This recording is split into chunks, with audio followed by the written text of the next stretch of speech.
you're moving from place to place, place. Good morning, good morning, morning, good morning, morning.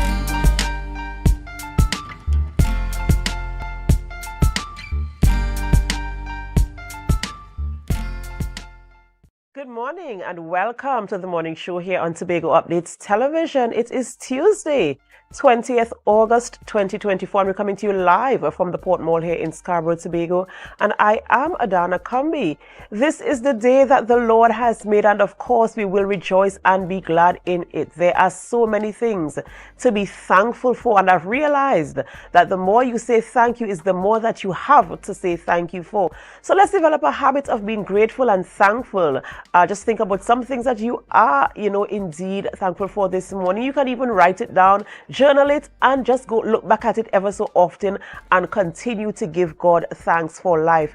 It's always a pleasure to be coming to you this morning, every week morning, whether you are in your garden, whether you're getting ready for work, you're driving around in your vehicle, whatever you're doing, we're always so happy that you've chosen us and that you've made us your number one choice for morning show here in Trinidad and Tobago. Of course, we have a wonderful show for you this morning, and we do hope that you can stay with us throughout the entire show today. But before we get into all of that, we head on over to the news in 90 seconds. Thank you, Adana. Here is your news in 90 seconds for Tuesday, August 20th, 2024. Prime Minister Dr. Keith Rowley addressed the issue of Tobago's autonomy at the PNM Special Convention. He highlighted that a joint select committee was formed to tackle this long-standing issue. Dr. Rowley explained that former THA Chief Secretary Orville London, with the support of lawyers, drafted legislations based on Tobagonians' view on constitutional reform. Although initially focused solely on Tobago, the reform has now extended to the entire country. The PNM supports the initiative while the UNC opposes it. Dr. Rowley stated that the bill will be first tested for constitutional reform in Trinidad and Tobago. Up next, due to the rise of dengue in Trinidad and Tobago, the Division of Health, Wellness and Social Protection reported via their social media page that Tobago has recorded 18 new cases since August 2nd, 2024. The first laboratory-confirmed case in Tobago was on July 5th, bringing the island's total confirmed cases to 36, with no deaths reported. Nationwide, Trinidad and Tobago has recorded 825 cases and 8 deaths. And finally, opposition leader Kamala Persad-Bissessar believes that while the historical legacy of Christopher Columbus should be re-examined, Prime Minister Dr. Keith Rowley planned to remove Columbus ships from Trinidad and Tobago coat of arms must be carefully considered to avoid inflaming racial tensions. She argued that erasing history won't improve understanding and could promote ignorance, advocating for education that presents the full spectrum of historical truths. Persad-Bissessar also accused the PNM of using these changes for political gain, warning that emotional issues like this can stir societal conflict. And that was your news in 90 seconds. Thank you, Biana, for the news there in 90 seconds. And of course, we're talking about changing out the coat of arms, and the announcement was made, and conversations are in the air. Everyone is entitled to their opinions, and so there are so many mixed views where this is concerned. Where do you sit on this matter, Biana? What do you think and how do you feel, and what is your thought process where this is concerned? As it relates to removing the ships, right?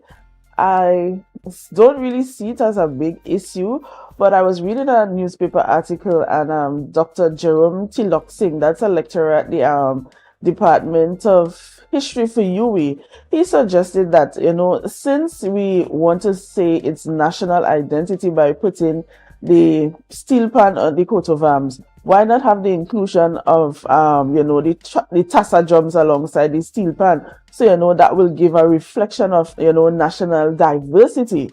that's my thoughts on it this morning. Yeah, and rightfully so, and everybody would have their 2 cents to add. Why don't we do this? I even heard somebody say, why don't we remove the cockrico and put the mut for Tobago? And so many mixed reviews in the space there. Yes. And as while I am all for national identity and national pride, because I do believe once we understand national pride and we operate in national pride, we can improve the outlook of Trinidad and Tobago on the global landscape. And so I do hope that we get to the point where we actually understand it, and not just the symbolism of it, that the people really get into the culture of national pride. But the conversation is out there and people are talking about it. And so we continue to open up for the reviews and the comments that come in to see where people are where that is concerned. So the conversation will continue. Yes, Adana, it will continue. And some persons still saying, what's the big issue about removing it? Some said there's no need for that right now, So the conversation will really continue until it's ruled out.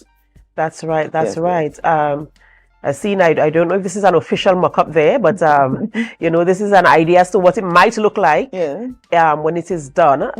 So we look forward to see what is happening. And he spoke about the phase-by-phase basis, so we're going to see how that is going to translate in terms of the administrative part of it and the implementation, meaning the cost that is going to be borne, and the process as to how it is going to be done, because we're talking about removing them from government buildings and vehicles, the currency and everything that bears the coat of arms. So we're going to see how that works out as well.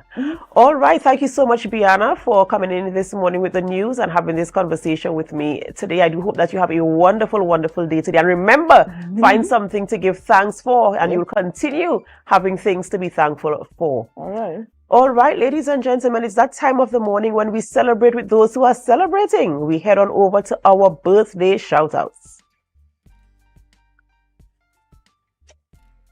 And of course, it's always a good time to give God thanks for life. And so this morning we want to celebrate with Wendy Prescott. Wendy Prescott is celebrating a birthday today.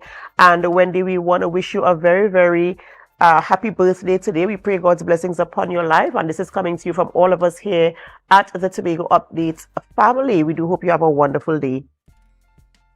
Jamie Ibrahim is also celebrating today, and Jamie, we wish you a very, very happy birthday today.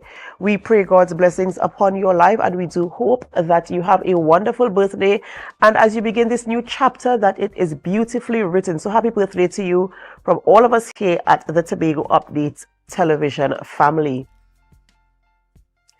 And of course, for all of you who are celebrating a birthday, even though we don't have your photos, we still wish you a very happy birthday as well. And we remind you to always give God thanks for life. For no man can give life unto himself. Life is given to us by the Almighty. So remember to give God thanks for life.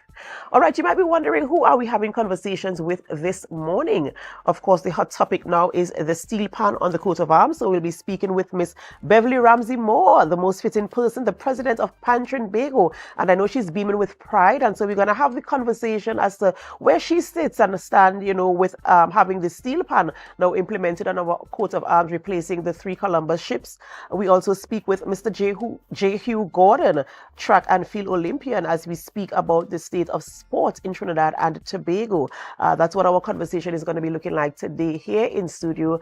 And we do hope that you can stay with us as we go throughout the program this morning. I want to take some time out to say a special good morning to those of you who are viewing us on our Facebook live stream, on our YouTube channel, or on Amplia 102. Wherever you are viewing us from this morning, or whatever time of day it is, wherever you are, we say good morning and we say thank you. Good morning to you who are viewing us right here in Tobago, in Trinidad, locally around the Caribbean region, in the United States of America, yes, in Canada, England, in Australia, the continent of Africa. We want to say thank you for choosing us, and we do hope that you can stay with us throughout the entire program today. In the meantime, we have to go for a short break, and as we go for a break, we invite you to help us share the live, share the live, share the live. We'll be right back.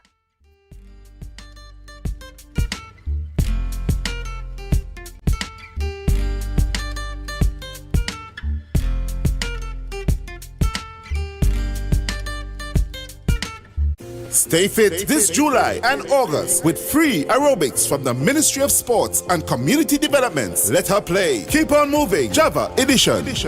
Join us every Tuesday from 5 p.m. to 6 p.m. at the Hampton Lowlands Multi-Purpose Facility, Tobago. Register online via Ministry's social media pages or visit our Tobago location. Hosted by the Ministry of Sports and Community Development and its Pink Rain campaign, empowering women and girls in sports.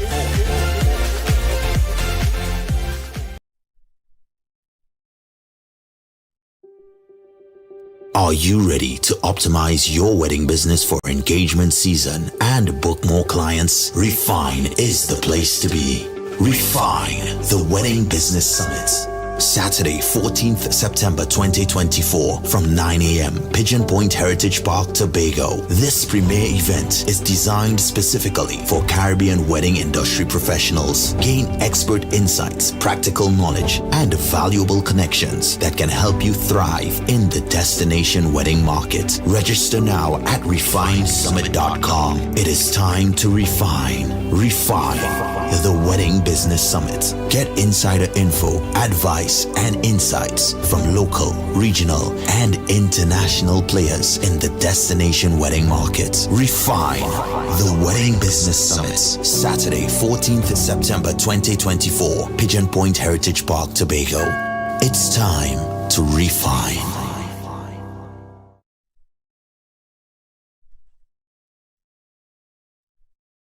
I'm so relieved Javel gave me this money. Now I could enjoy the holidays with my family and not have to worry about monies for bags, books, and shoes. Javel? Who is Javel? She could give me some money too? Javel is the July-August vacation education loan at Bethel Credit Union. Up to $20,000 to help with all additional expenses during this July-August. Yes, you heard right. Call the Bethel Credit Union and ask for Javel. She'll hook you up with the money to take care of all your additional expenses this holiday season. Open to new members too. Get up to $20,000 and have a worry-free holiday with Javel. Call 639-8226 or 631-1336 or message us on Facebook for more information.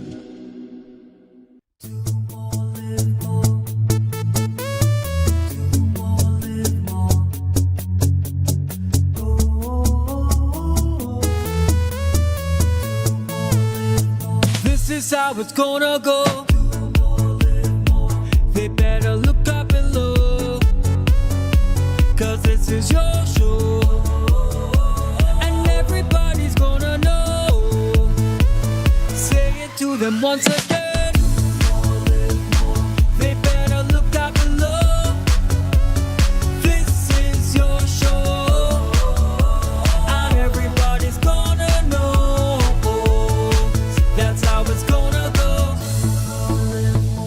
They better look up below, 'cause this is your show.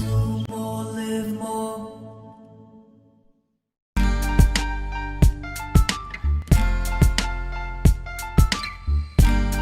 Put a smile on your face when you're moving from place to place. Good morning, good morning, morning, good morning, morning. Welcome back to the morning show on Tobago Updates Television, and thank you so much for staying with us. We begin conversations this morning. We started by speaking with Mrs. Beverly Ramsey Moore. She is the president of Pan Trinbago, and of course, our topic this morning is the inclusion of the steel pan on our coat of arms. Good morning, Mrs. Moore, and welcome. Good morning to you, Adana. Good morning, Tobago. Good morning, Trinidad and Tobago and the rest of the world, all steel pan enthusiasts. And of course, very patriotic in your outfit this morning. I must commend you on it.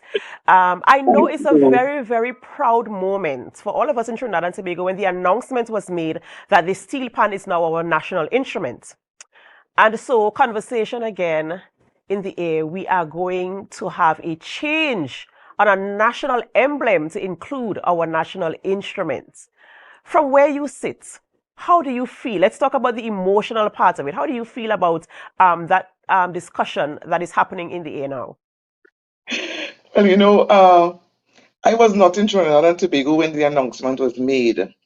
I was invited by a group in Florida, which is the Trinidad and Tobago Independence Ball Committee. They celebrated the 62nd anniversary. They had their function on Saturday. And so I was there giving my speaker a keynote address. And I was even given an award for being a trailblazer in the work that I do now in Trinbago. And so immediately after that, and I went to my seat, and then I saw the message come through my phone. And I was like, whoa, you mean this is really, really happening in true? Because a number of persons has been lobbying, not only persons or people in Trinidad and Tobago, but in the diaspora. I remember when I just became president, and I went to a function in, I think it was in the same Miami Carnival, and there was this lady who had invited desperados, all-stars, and renegades to perform. And there she was with her own coat of arms and with the steel pan in it. And she was like, oh, you need to lobby and get the government to do this. To tell you the truth, it was shocking because I did not expect it to happen so fast. And when I say so fast, it was only recently on the 9th of August that we obtained that special branding, that intellectual property protection of the steel pan, which is a geographical indication which says once and for all, Trinidad and Tobago is the birthplace of the steel pan. And so I believe, based on all that would have come out of that World Steel Pan Conference, Trinbago being the successful applicant for the geographical indication, that probably would have spurred on the Prime Minister to make the announcement, of which we are extremely grateful. And you're quite right. You know, it came like in rapid succession because, as you said, just on the 9th of August, and now we're talking about once the legislative adjustments are made, projected to be by the 24th of September. This change is going to begin at a phased basis. Of course, as I mentioned, national pride, a proud moment for all of us in Trinidad and Tobago. Of course, there are different opinions and views in the public space.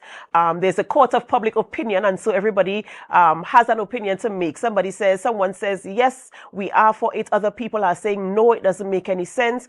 People are giving their reasons and their recommendations, and all sorts of conversations are happening after the announcement was made. Rightfully so and justfully so, we're all entitled to our opinions.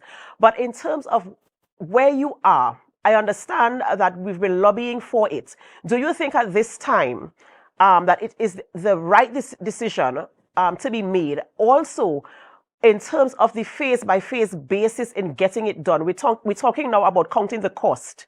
The cost in terms of changing out the emblem on all of our national, whether it's vehicles, our currency. We're talking about every single thing that has the coat of arms having to be changed out within a 6-month period, and the cost that is going to carry, the financial cost I'm talking about here. How do you see that rolling out, especially in where we are right now economically and everything else that is happening in the country? Now, the only thing that is constant is change. And change must come. Change is going to come. I am sure that the government would have thought this out. The Prime Minister did not just announce that off the top of his head. I am sure much thought would have been given to it. And I mean, this is a moment for the country to stand and be proud. The steel pan is all inclusive. It is ours. It came from the very people, the struggle, the resilience, its national pride. Why not? You know, I was talking with a group of young people, and some of them were, what is it, Pinta and the Nina and the Santa Maria? What is that? Some of them don't even know. They don't even know, but they know the steel pan. They understand pan is Trinidad and Tobago. And so, yes, there is going to be a cost. But at the end of the day, it is all about national pride. It is all about lifting the status of the instrument. It is all about the geographical indication. It is all about business, bringing in foreign exchange, exporting our manufacturing industry, and all of that. Now, I saw some screaming headlines about racial tension and all this nonsense that is taking place right now. Listen, when you look at what happens even during carnival time, during panorama time, even at all the events that we are having, I don't see any racial tension. Pan is unifying Trinidad and Tobago. Pan is our people. And so I really, really know, of course, there are going to be those who will always oppose. But at the end of the day, I think it is the best for Trinidad and Tobago. I am so happy. This is all happening under my watch, and we will continue to advocate. We will continue to give the various explanations. And at the end of the day, I am sure Trinidad and Tobago will definitely buy into it. That is the majority of people. And something keeps popping up with this conversation, and I've said it before. It's a moment for national pride. But my question now is, do we understand what national pride is? And do we walk in national pride?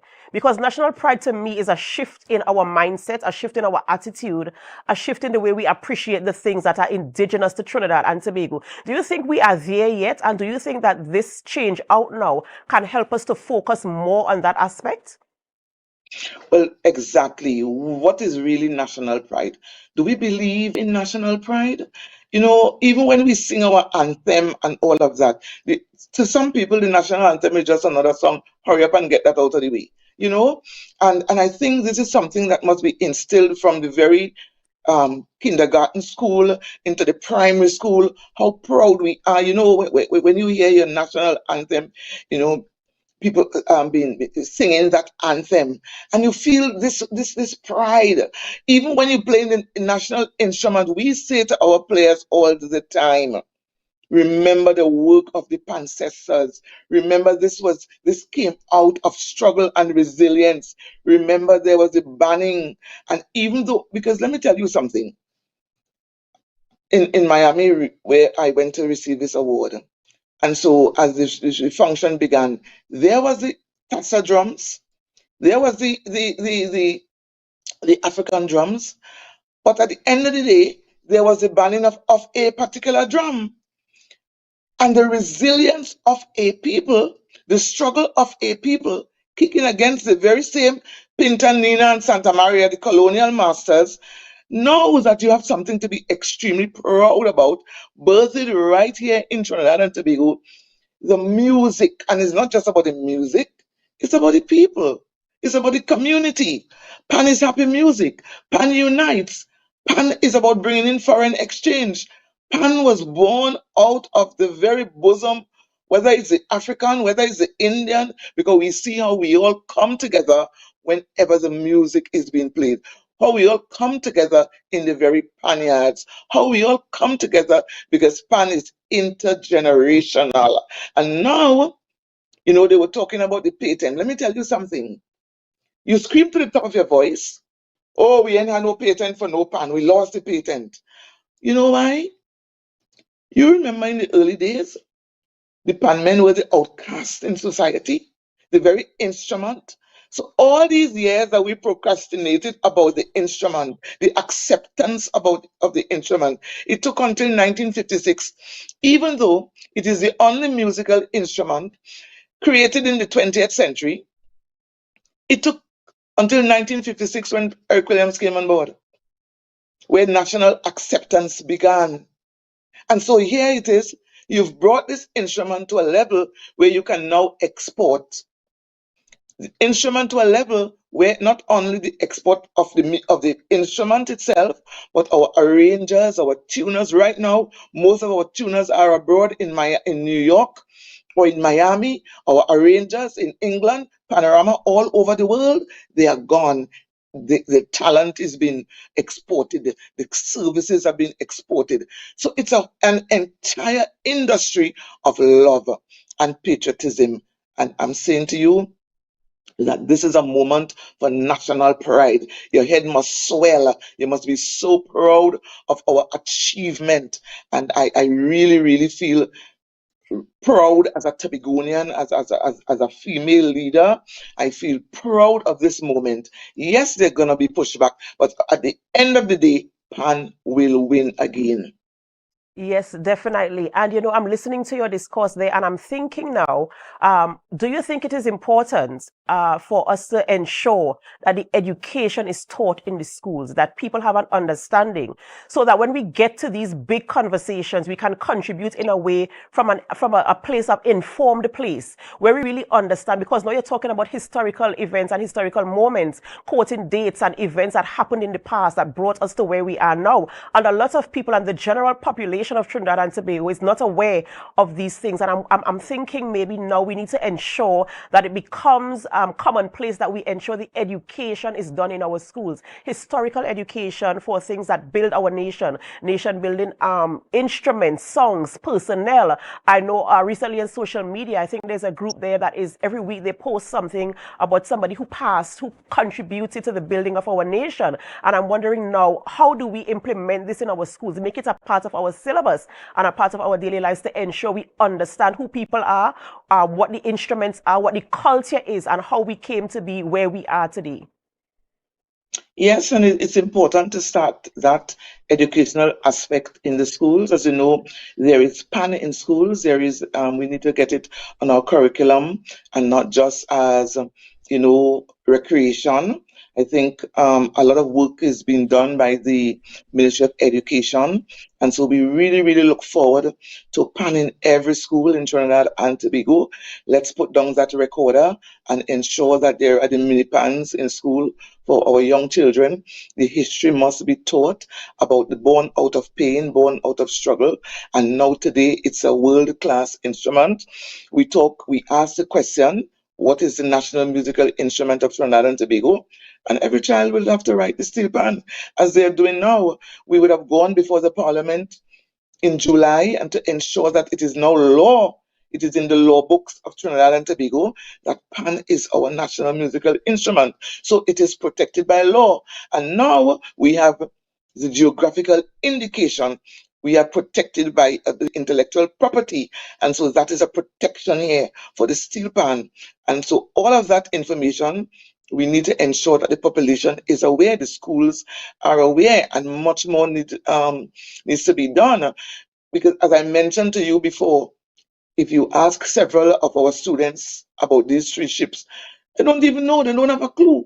And when I talk about some young people are talking about, where is the Santa Maria and the Nina and the Pinta? I'm talking about the youths, 25, 18, 19, they don't know. But they know that there is a national musical instrument of Trinidad and Tobago. So the educational programs, the awareness programs, and all of that, we need to really push that. And most of all, we need to love up our culture. Pan is not just a black people thing. No, it is not. It is not.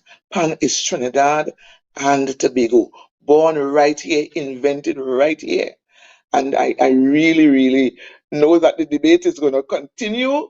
It is going to continue, but I think it's a proud moment for not only the people of Trinidad and Tobago, but for the diaspora. When you think about PAN going international in 1951, when Taspo went abroad with those little old single pan drums, and the people at that festival in Britain, they were amazed. They turned the pan upside down. They want to know what's going on underneath there and all of that. I mean, now having it as a national emblem, come on, man, Trinidad and Tobago, this is indeed interesting. Definitely so. And of course, I must say congratulations to you having all of this done under your tenure there as the president of PAN Tobago. Many congratulations to you. And I know that it's a moment of pride for you and all in your organization, as well as all of us here in Trinidad and Tobago. Even though the conversation will continue, even though people will have opposing views, I know that it is a moment of national pride for all of us. So again, congratulations to you. Ladies and gentlemen, we are speaking with Mrs. Beverly Ramsey Moore, president of PAN Tobago, as we speak about the inclusion of the steel pan on our coat of arms. Thank you, viewers, so much for staying with us even as we are having this conversation. We do hope that you can continue to stay with us and continue to be a part of the conversations that affect me, that affect you, that affect all of us here in Trinidad and Tobago and in the diaspora. We have to go for a short break before we continue conversations. And as we go, we invite you to help us. Share the live, share the live, share the live. We'll be right back.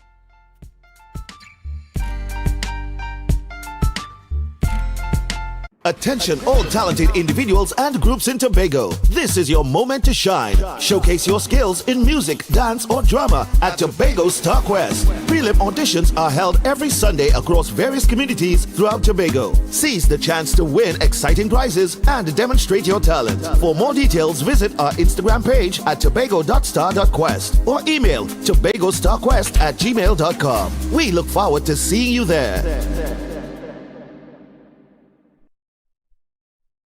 So guys, there are some new developments in housing in Tobago. So it's goat racing time.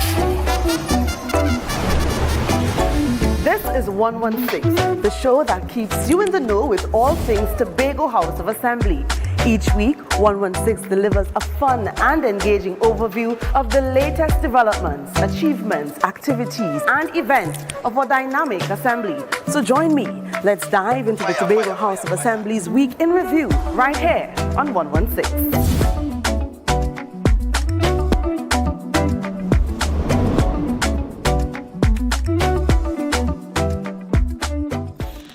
Attention members, now is your chance to double or even triple your dividend payment with no increase in your existing loan payment. Don't miss out on this incredible opportunity to boost your dividends effectively. Whether you're planning a vacation or simply looking to maximize your savings, we've got you covered. Call us today at 639-8226 or 631-1336. Message us on Facebook for more information. Hurry, this offer won't last long. Bethel Credit Union, because we see you at BCU.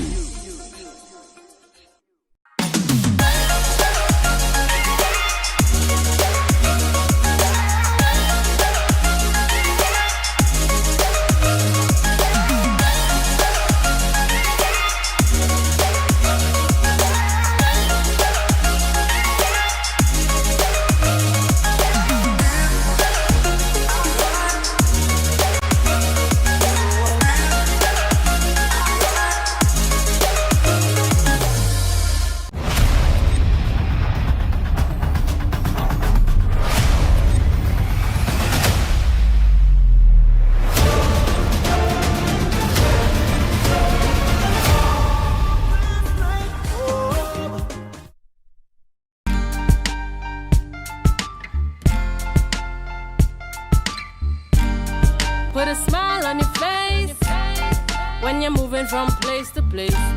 Good morning, good morning, morning, good morning, morning. Welcome back to the morning show on Tobago Updates Television, and thank you so much for staying with us. We continue conversations this morning, and we are speaking about the addressing sports in Trinidad and Tobago, the status of sports in Trinidad and Tobago, and we speak with Mr. J. Hugh Gordon.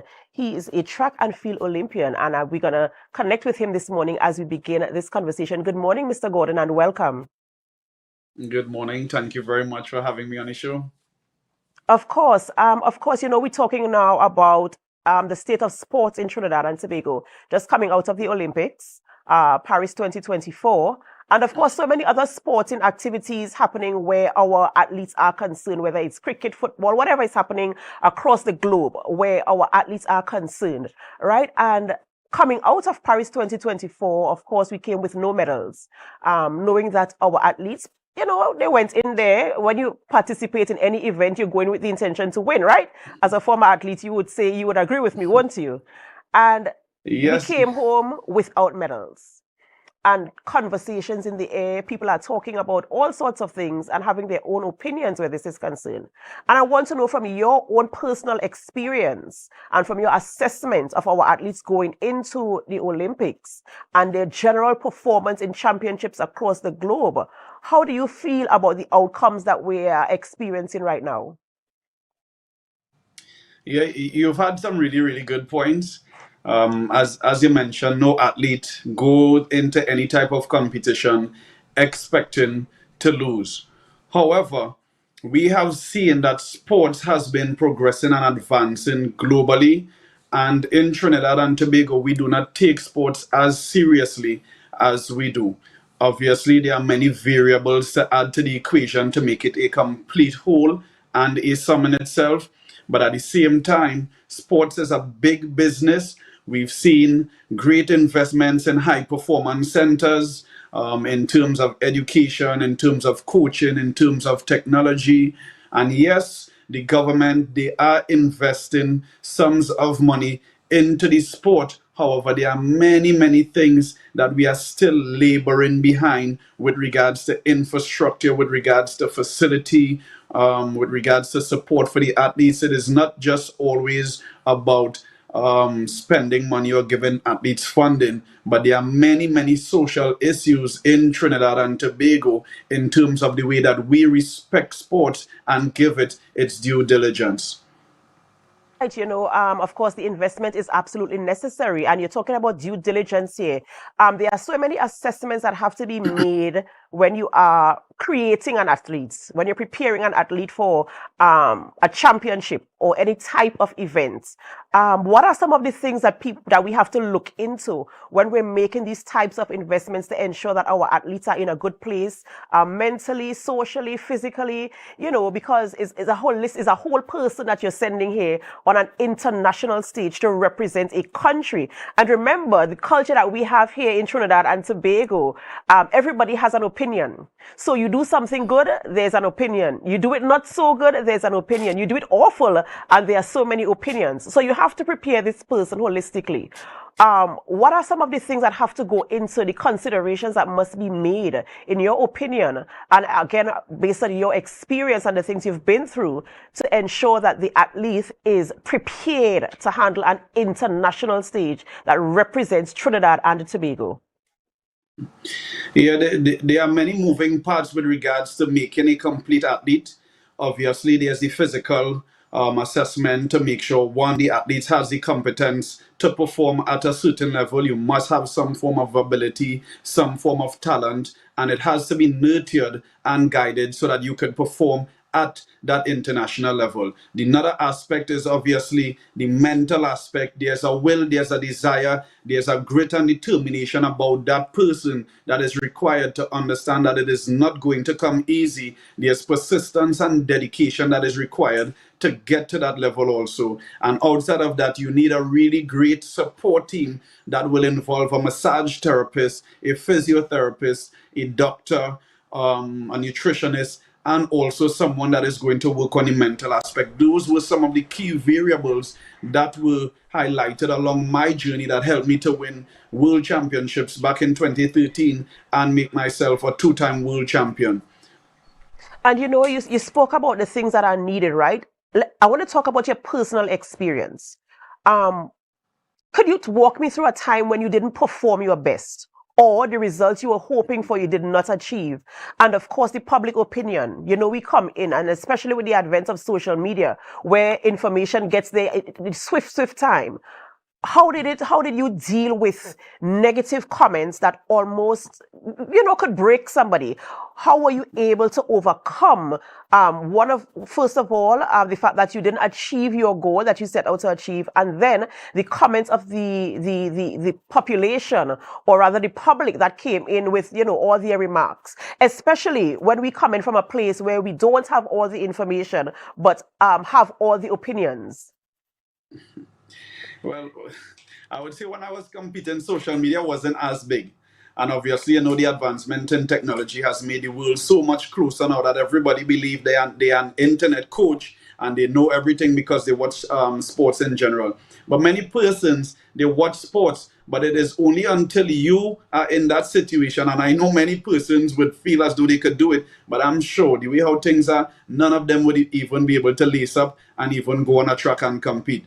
So some of the things that I had to navigate, really, I would say, for example, back in 2012, when I placed 6th at 20 years old in my first Olympic Games in London, for me, I ended up in a very depressed state. A lot was given, a lot of expectation was there on my part, obviously, from a sponsor's perspective, also placing fourth at the World Championships back in 29. So there was a lot of expectation for me getting into my first Olympic Games. And after I placed 6th, obviously everybody celebrated the winners, celebrated the medalists at that point in time. And when I saw, obviously, that, everybody was celebrated except only these medalists were celebrated.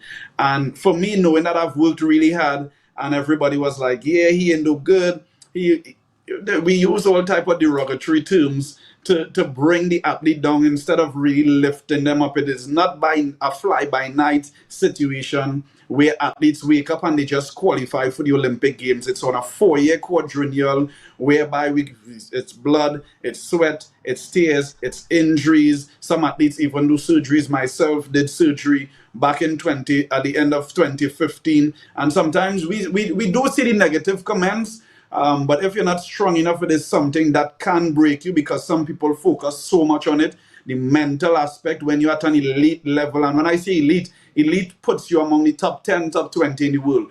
When you're at that level, the mental aspect pays so much more than the physical aspect. So it took me some time really to get out of that phase. The good thing for me back then is I attended the University of the West Indies, St. Augustine. So coming off of my track, the feats where many would see it as a feat, it was a big accomplishment for me at 20 years old to make my first Olympic finals. I had something to distract my mind. And that is where I was able to take some time, put focus on something else, and really not stand the difficult times that lie behind me, because it was really me going out there and giving my best for Trinidad and Tobago. And to see that it was not recognized in the way that it should have been, it really made me feel some type of way. So having good friends and a good support team, it took about 3 months or so post Percy to really dig me out of that hole that I was in. And my focus changed the following year heading into the World Championships, where I stopped putting the pressure on myself to say, here's what I need to go out there and win. The focus changed to let me have fun, let me understand the journey that I'm going through, and really enjoy. So I started giving back, I started helping the younger kids around, and that really changed my shift and focus from putting pressure on myself to really achieve, and also study the critics who believe that I'm supposed to be winning gold medals all the time. Nothing is ever guaranteed. That is the great thing about sports. Betting is big in sports, and that is what makes sports really great for viewership. The uncertainty that anybody could show up on any given day, once the stars align for you to compete and win, anybody could take that gold medal or any medals. That's right, and we saw that at the Paris 2024 Olympics this year as well. And I was just looking at some of the images there on screen, where you ended the race and you were laying flat on the track. That is an indication that you gave all. You gave everything that you had at that point in time. Looking there, and I'm thinking, wow. We sit, as you mentioned, we sit from behind our screens and we look at the race and we make our own assessment. Some of us don't even have any skills, technical skills, or any type of your qualifications to make these assessments. Yet we do. And so I want to say congratulations to you and to any athlete, any person who puts themselves on an international stage to represent a country. Hats off to all of you. Continue to do your best. We have to go for a short break, Jehu, and we will come back with our conversation as we talk about sports here in Trinidad and Tobago. Ladies and gentlemen, we do hope that you can stay with us as we continue speaking with Jehu Gordon this morning as we speak about the state of sports in Trinidad and Tobago. We go for a short break, and as we go, we invite you to help us share the live, share the live, share the live.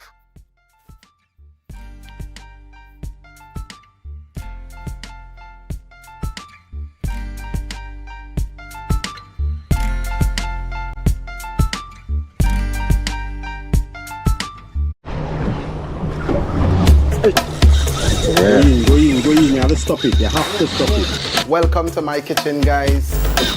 You have to stop it, everyone.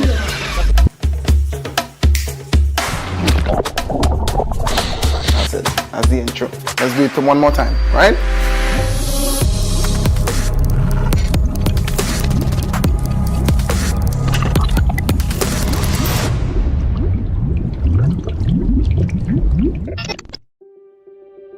Are you ready to optimize your wedding business for engagement season and book more clients? Refine is the place to be.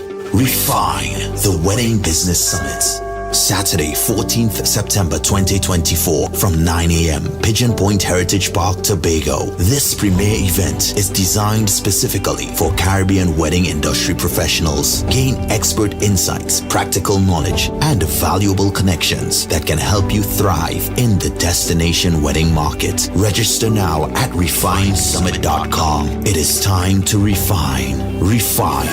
the Wedding Business Summit. Get insider info, advice, and insights from local, regional, and international players in the destination wedding market. Refine the Wedding Business Summit. Saturday, 14th September 2024, Pigeon Point Heritage Park, Tobago. It's time to refine.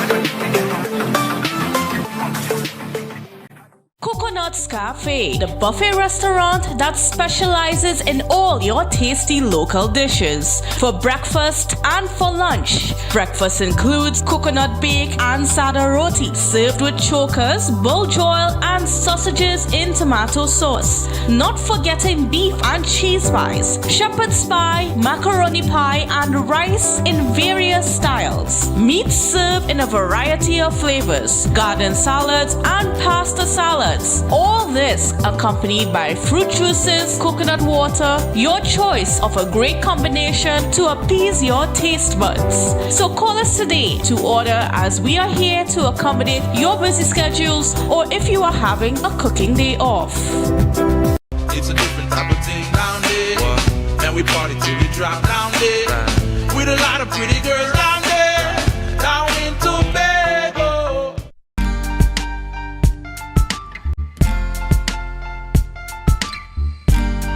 Put a smile on your face when you're moving from place to place. Good morning. Welcome back to the morning show on Tobago Updates Television. We're just about 7:45 a.m. So if you're getting to work for 8 o'clock, you have 50 minutes to get there. Remember to get there safely this morning. We want to ensure that you arrive alive. All right, we continue conversations this morning in studio, and we speak with Mr. J. Hugh Gordon, and he is a track and field Olympian. And we continue to speak about the status of sports in Trinidad and Tobago. Welcome back, Mr. Gordon. Thank you. Right. So we were talking about, your experiences and things that are happening in Trinidad and Tobago. I want to address what are your views, again, from your experience and your assessment in terms of the issues that some of the athletes are facing in Trinidad and Tobago at this point in time?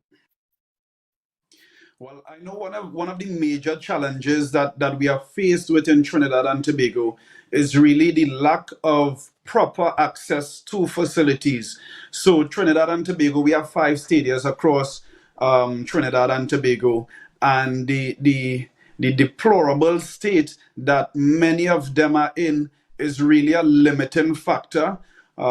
Many persons are believing that athletes should not have access to the stadiums and train on grass fields. But if the grass fields are not prepared for the athletes, then how can they train properly?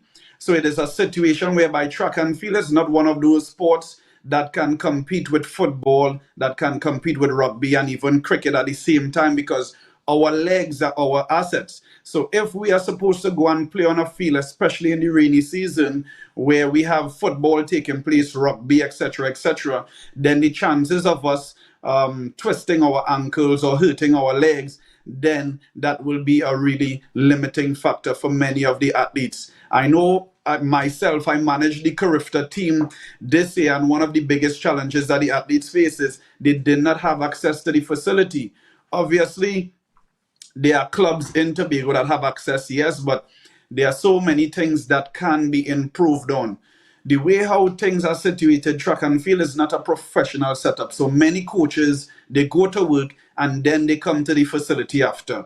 It is not a situation whereby you can start preparing for track and field when the track and field season starts. Track is one of those sports where we literally we train and compete for 11 months out of the year with roughly 1 year off. So preparation for next year would have already started in August and continue into September.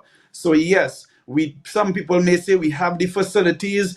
Are they readily available? Those that are on top need to do some introspection to understand how much is required to get into sport, to compete at a certain level, because it is not something where you could just pick up yourself and say you're going for 30 minutes to jog on a track, to jog on a field, and to just say, here's what. That is good enough for anybody that wants to do track and field. So for those that are on the level that have access to the stadia, to the grass fields in Tobago, in Trinidad, sit down with some of the key stakeholders and understand that 6 o'clock is not a good enough time for the athletes to come out.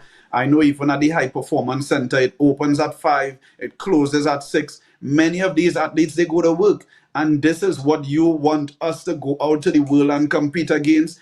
Athletes have access to facilities round the clock. Yes, so having a regular shift as though athletes are a regular 8 to 4 worker, that is not good enough. Sit with the key stakeholders and understand. We know that we have to share venues, but please let's be more accommodating. Whereas we know track and field has won the most medals and brought the most success to Olympic sports since we have 1948 Olympics that kickstarted the era. So let us really, really take some time, sit with the key stakeholders, sit with the clubs. I know the TAC in Tobago, which is kind of like the head of athletics or supposed to spearhead athletics in Tobago, is not really up and functional, and some work has to be done to get that committee back up and running so that the Tobago athletes could at least have a proper chance with regards to having access to funding, having access to facilities, and even in Trinidad and Tobago, the Tobago Stadium, the Tobago Stadium is a stadium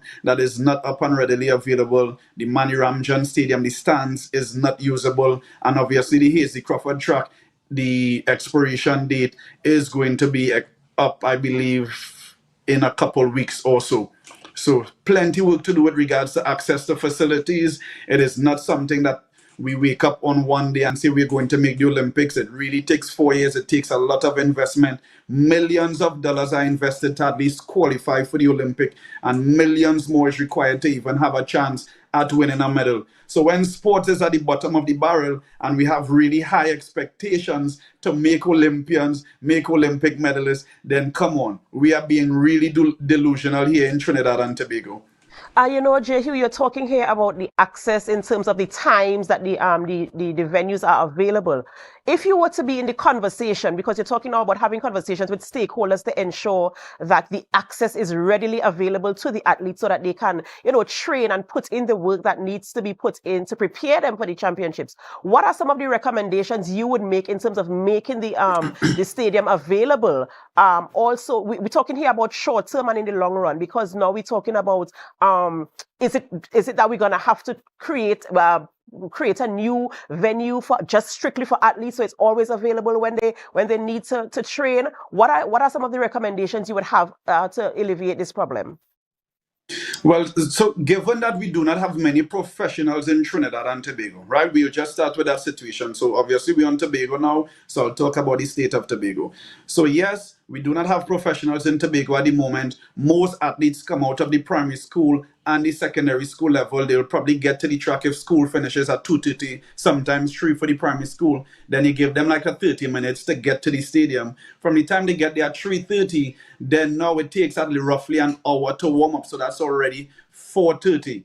Right? So between 3:30 to 4:30, that's an hour. You need another hour now to complete the workout. That is already 4:30 to 5:30. So we need just about 45 minutes now for an entire cool down. You may have recovery, you may have massages, all these different things would need to be taken into consideration. You also have the fact that sometimes no light is given to these athletes. So sometimes they're there in the dark. Coaches cannot time them properly. They cannot adjust the workout. And in events that are very technical, like the hurdles, the high jump, the long jump, etc., times may just need to be extended. And even on instances where they have sports days, obviously you cannot just tell athletes, well, the sports finish in 2 o'clock and you cannot train for the rest of the day. Then how are we being accommodating? Yes, so some form of flexibility has to be given, especially when there are events in the stadium. I know there'll be time to clean up. I know there's liability and all these different things, but at the same time, a lot is given, a lot of blood, sweat, and tears. So you can't just try to throw off somebody's training schedule because there's a sports day for a primary school or for a church or something along that lines. We have no problems with sharing, but all we are asking for is the flexibility to understand the basic things that we need. Yes, people complain about funding, but not everybody will have access to the major funding. Yes, we watch up to Jamaica. Jamaica does not have the type of money that Trinidad is currently pumping into sports. Make the facilities available to the athletes, to the coaches, and to those that are involved in the process of helping to build future Olympians, future champions, and future medalists. So that is one of my first recommendations with regards to the times and access to the facilities. I can say we can have more grass tracks readily available if the councillors can make those available. I'm not sure if that is the role of an MP, but track and field cannot compete with rugby and cricket or even football. So I know Shore Park is one of the main facilities in Tobago that the athletes would use there for multiple sports. But at the same time, it is not good enough. We need to have more fields available in the country and in the tongue side so that athletes can train and be very comfortable. And Jehu, as you introduced Jamaica into the conversation, I know that there are talks about a partnership between Trinidad and Tobago and Jamaica in terms of training. What is the conversation really, and where do you stand where it is concerned? So the Trinidad and Tobago and Jamaican government has an understanding. We are trying to share ideas and see what has made Jamaica successful and try to implement those ideas in Trinidad. It is all well and good on my aspect with regards to trying to learn as to what they are doing well. It is not everything that Jamaica is doing that is really well done. We are seeing the decline in terms of their performances on an international level, and we cannot just take everything that is given to us per se. So yes, it's a good initiative. This is all well and good to realize sometimes we are not doing well. We want to take accountability and we are trying our best. But at the same time, we have to sit with our people here, understand what is required, and know that our culture is just different. There's nothing you could do if people and the culture in Trinidad do not accommodate and respect sports. Jamaica breeds sports. They live. This is their way out. In Trinidad, we are very spoiled. Trinidad and Tobago, we are very spoiled. So we might feel as though, yes, we could get things easy. In Jamaica, it's a lifestyle. Sports is a lifestyle. And I would tell you, the type of funds that is pumped in Jamaica is nowhere close to the amount of money that is pumped in Trinidad and Tobago. As coaches, as administrators, we cannot teach hunger. We cannot teach desire. We cannot teach passion. It has to come intrinsically if you really want to get up and separate yourselves among your Caribbean counterparts. So yes, we want to implement some things, and I implore the minister and the government for doing those things, but at the same time, our culture in itself in Trinidad and Tobago has to reflect what we want to do here and take Trinidad and Tobago to the next level regarding sports. It is not something that is easily accepted in Trinidad and Tobago, and to me it is really, really difficult to see that we have to be begging primary school principals and secondary school principals to send athletes or to even have a sporting program in the school. These are some of the basic and fundamental things that is crying out at this point in time. We are focusing so heavily on academics. Let us try to hone our own from at home. This is where it starts. We build a sporting school. We bring in some coaches from overseas. We understudy them with some of our local coaches, especially with the new generation that is coming up. And we try to develop from at home here. That's right. And you know, I was waiting for a chance to say, and you did bring it in, talking about the culture which lends to our mindset and the way we do things here in Trinidad and Tobago. As you mentioned, Jamaica is all about sport, the devotion there for the sports. And I feel your passion in all of this, and I do hope that the conversations, the important and hard decisions are going to be made, and that we change our mindset and focus on the things that we need to focus on to build sports in Trinidad and Tobago. Yeah, And Jehu, that is too much to change, really. You see, what a lot of people fail to understand is politics has its role in sports, but too much politics in sports is never good.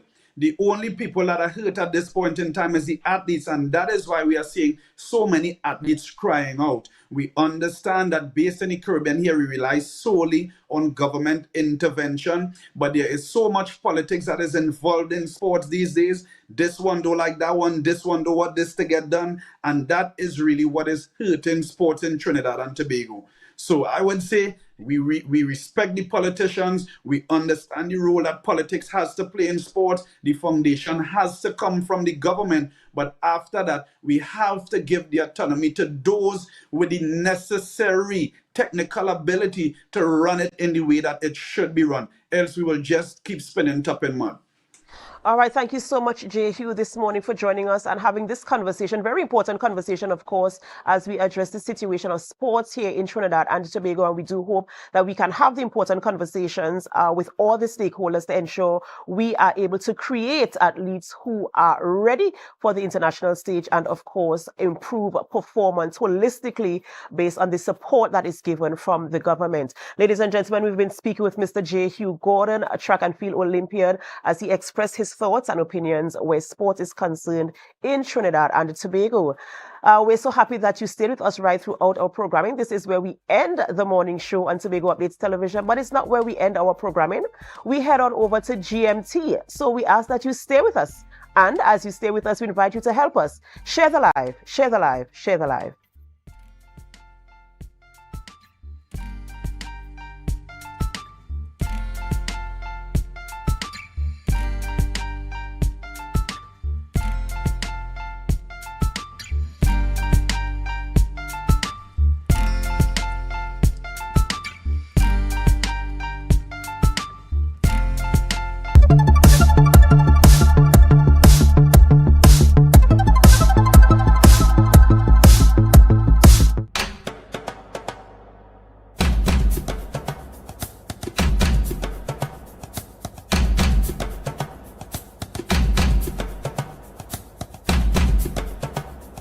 The title Creative Calabash is TPAC's Children and Youth Programming Arm, where we use arts and performance to create opportunities for outreach, for competency and capacity building, as well as space just to teach children about all things, not just performing arts, but things cultural, things heritage, things legacy. So this year is our second iteration of Creative Calabash, and it is a 2-week vacation camp. And the theme for this year is Arts Plode, which is Arts and Explosion, because we're specifically exploring arts of the imagination and play, traditional play and contemporary play, as entries into teaching the discipline. It's been going very good, and we are having a showcase at the end of camp, and we are now rehearsing, and it has been very good. What would you say has been your favorite part so far? Everything. Dance, film? We don't do film, and I'm very sad about that because I wanted to try out a camera, but it has happened. We have just about 60 children, and ranging from ages 4 to 17. And in the camp, the children are divided across 4 age ranges. So they're basically grouped in accordance with their age range: 4 to 7, 8 to 10, 11 to 13, and 14 plus. And I mean, I say this without fear of contradiction. One of the advantages of Creative Calabash is that children get to experience the widest variety of performing arts under one roof. Our age group has dance, and we have creative free play, where we have to be creative and we have to express our emotions. The visit to the dirt oven made me know more about how our history is and how they make these delicious foods to each other. Second year going to the camp, and I feel like I learned more than last year, which is fun. I love to learn about performing arts. I started to learn about the traditional dances here in Tobago. I've never danced the Coco before, and I started to learn it a couple of weeks now, which is good because as a Trinidadian, I came here to live a couple of years back and I didn't learn anything. And now that I'm starting to learn it properly, I'm very happy about that.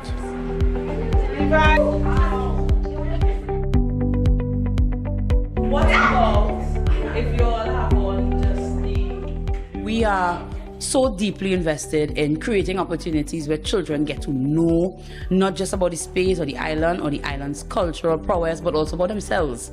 And so the ethos of the camp is also about social development, because we want to deal with things like social values, sharing, fair play. How do I become a good citizen? How do I contribute meaningfully? How, as a Tobagonian child, how do I show up in space? How can I share my voice to help others? So that has been our focus. It has been a beautiful 2 weeks. The TPAC team works so very hard. The aunties and the uncles, 100% credit to them. They are the people who really carry the camp on their backs. Excellent. The children love to play. I love to play. We all love to play. And they are very eager to learn about Tobago, and they're very eager to learn about all the cultural things that could happen here. Camp has been going amazing. It has been the best experience. Last year I didn't get to come, and I'm so glad I got to come this year because it has been an amazing experience. We play a bunch of games and they teach us our heritage through these games, so it make it fun for the little children, and it also make it fun for me. The greatest part have been film and dance. I never knew I was into film until I tried it, and we now came from making a documentary, but we making it kind of in a funny way. We made it funny, and it was really nice to go through that experience. I never knew I could actually learn my lines and actually deliver it in front of a camera and not have stage fright and not be scared, and it was actually really fun. This camp has opened up my experiences and made me do things that I never knew I could have done. I am really enjoying myself. This whole experience has been new to me. I am now learning more about Tobago's culture, and I'm a dancer, so I love to know more about my heritage and where I came from, so that when I get older I can teach my kids about our heritage.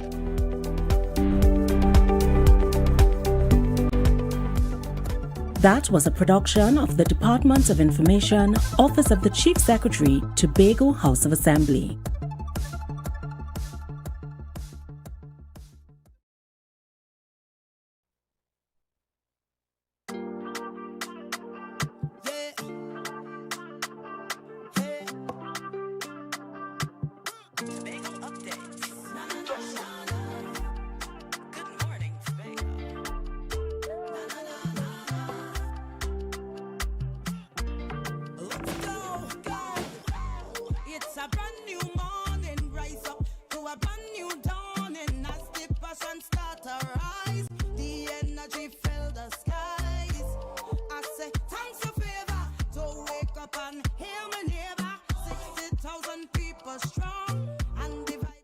Good morning and welcome to Good Morning Tobago right here on Tobago Updates.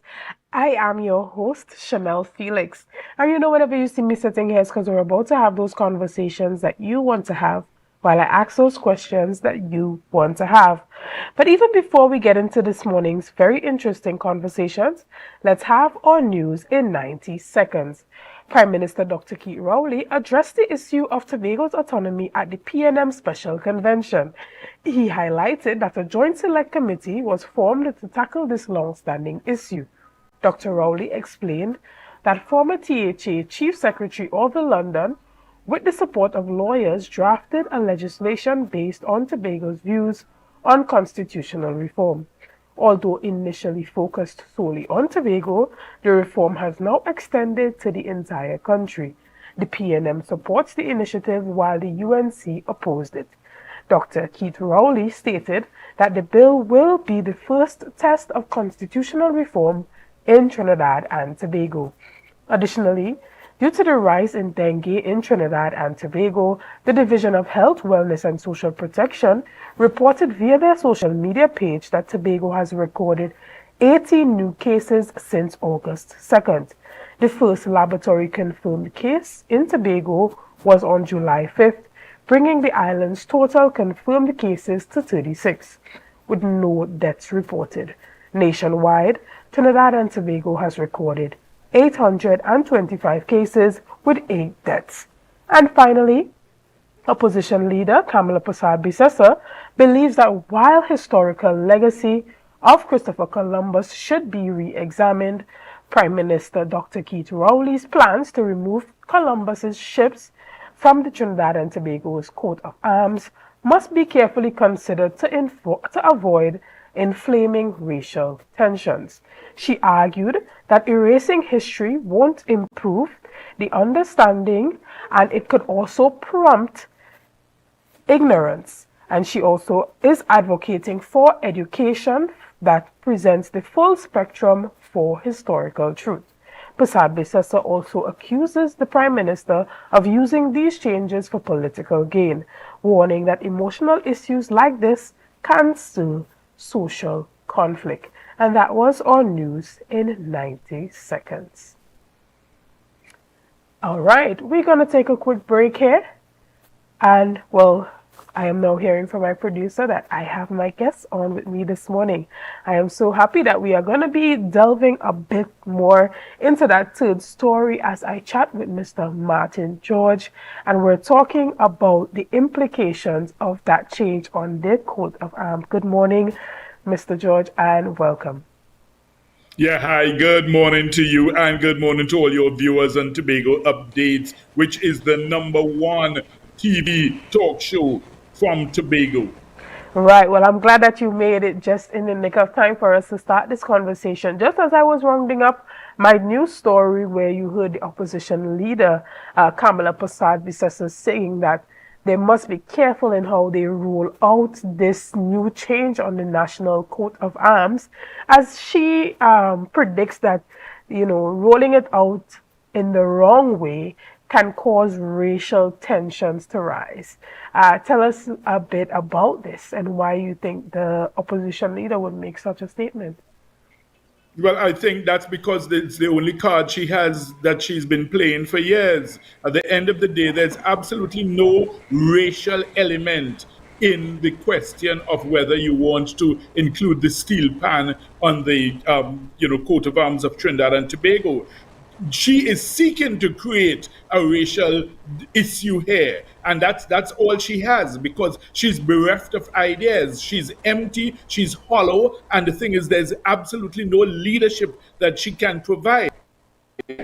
Resorts to in a circumstance like this. How could you create a racial issue out of something like this? Steel pan is something that is enjoyed by every color, class, creed, and race in Trinidad and Tobago. You've had people like Jit Samaru and the Samaru Jets who have been, pioneers in, leading BP Renegades and, to so many victories. So it just portrays a level of ignorance and stupidity which she seeks to prey upon to create an issue where there really is none.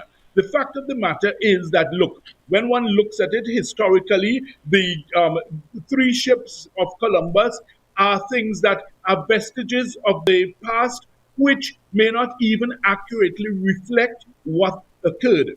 Remember, we have to, understand that history is written by the conqueror, not the conquered. So therefore, whoever was the victor, those are the ones who will say how things were and how things went. So therefore, when you had the Spaniards come in and saying that they discovered Trinidad and Tobago, it's absolute rubbish, because the Amerindians were there long before the Caribs, the Arawaks. And in fact, when one looks at the history of violence and rape of the land, rape of the resources which occurred, plundering of the riches of the land and exploitation of the people, you ask yourself, are these symbols we really want to continue with as represent our nation? Because that's what a coat of arms is. A coat of arms is what represents your nation. It's something that you identify yourself by. And I think definitely removing it is something that is important. And I think the steel pan is definitely a fitting replacement for it, because the steel pan cuts across all genres. It cuts across all colors, creeds, stratas of society. And it is something that we can all identify with. It's something that the birthplace of this new musical instrument, the first new musical instrument to be created in the 20th century, was the steel pan, and it was created in Trinidad and Tobago. You check Google, you check Wikipedia, you check everywhere. They all give us credit for that. So therefore, it is something that we can celebrate, we can all feel proud of, and there is absolutely no racial element to the steel pan being there as the replacement symbol. Right, but can you see it being deemed as being used as a political tool when the Prime Minister makes the announcement during a PNM special convention? Well, of course, and I think it was foolish of the Prime Minister to do so. That's not the forum to make this kind of announcement, because by doing so, you are politicizing the issue. But that's what our politicians love to do. They pander to the audience that they know is favorable to them. So therefore, he knows that he is sowing his seed on fertile ground with his adoring fans from his party. So therefore, anything he says, they will lap it up and they will, heap praise upon him. So therefore, he chose that forum to do it. But I think it was foolish and maybe even reckless of him to do so, because at the end of the day, you end up politicizing something which could have been a very good gesture, a good national gesture, and you make it into a partisan, parochial, political tool. We are in 2024 where the people are, in essence, waking up. We see a number of countries around the world changing and removing, even tearing down statues that represent part of their colonial past or just a grim state of, past realities. So Trinidad and Tobago is no different from this. We even see it happening very nearby in Barbados.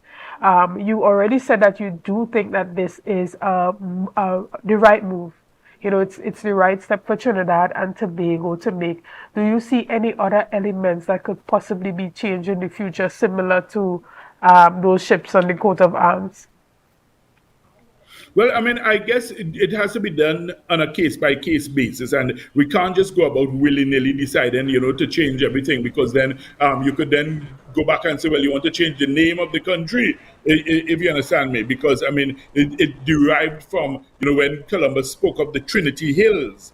So I mean, at the end of the day, our historical context is important, and we need to know where we're coming from before we can understand where we're going to. So that's relevant. But on that note, I want people to understand that the steel pan is also part of our history, and in fact, it's a very important part of our history, because if you think back to Governors Chacon and Abercrombie and all those colonial governors who prevented the locals from celebrating their culture, celebrating in their own way, celebrating in their own style.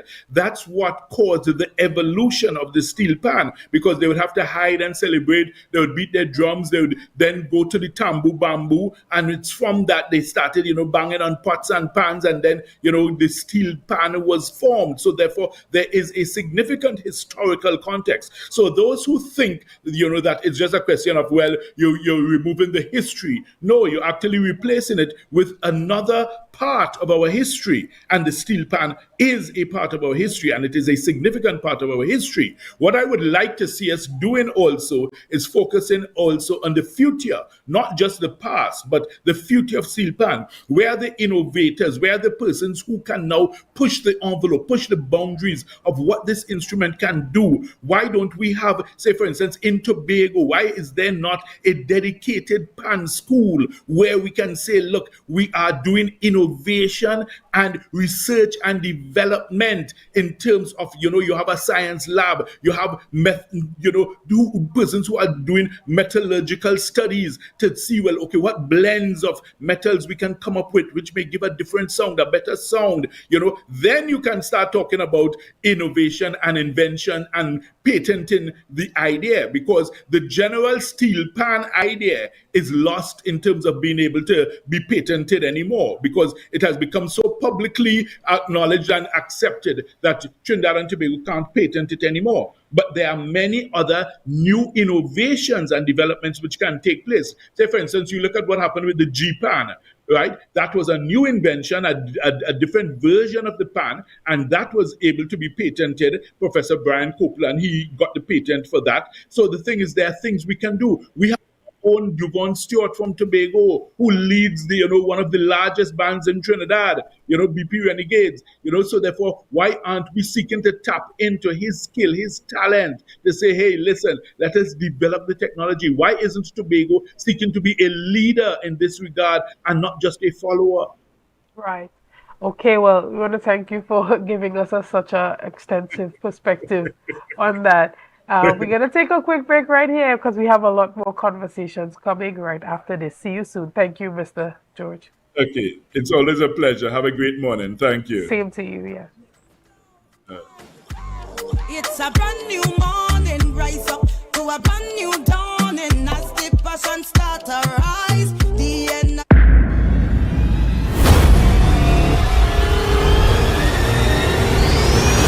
I'ma play some tune like this. Don't worry, my wife will fuck it up. Make me happy whenever you fuck it. So me be a very hard fiesta. This one is for the people and them who don't care what nobody else have to say about them. Them none of cash. Broke where you have, where you know about. It's too early for that. Too early, good all. They do but enough 99. Girl, go to club, girl, right. Nice. Who's the one friend can drink all the alcohol no matter what? Put a bottle and spoon and a cup in my hand and a winding up on me man. Dream.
It's a different type of thing down there.